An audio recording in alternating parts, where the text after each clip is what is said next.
They talk about, in the church, premarital counseling, but how many talk about premarital soul wound healing and deliverance? Because that is the most important. That is typically lacking in majority of anyone that would tend to go through any type of pre-marriage counseling.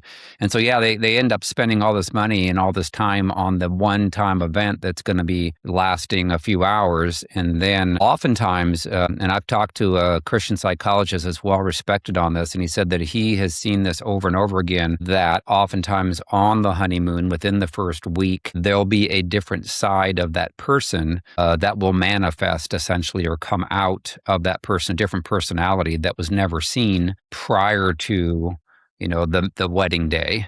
And primarily it's because they know at that point, well, I've got you. You've committed. You've done this publicly. So now there's no getting out of it. Have you gone through any type of soul wound healing? Have you gotten, your inner emotions healed from the hurts and wounds that you've gone through in your life? Have that dialogue. And if the person just randomly quickly says, oh yeah, I got them healed, then I'd say, how did you get those healed? And if they hem and haw about it and they don't have any details of how it actually happened, oftentimes they'll just lie and make up something. But then at that point, you know that, okay, they've probably not gone through any type of inner healing, soul wound healing at all, which is a huge red flag. And you may not see the demonic side of them until you get married. And then on the honeymoon, the demons come out. And then you're like, where did this personality come from? Never saw this before. Then it's great. So I would always have the conversation with, okay, well, what were your hurts? What were your wounds? I think I had another cousin who once said, you've got to ask certain questions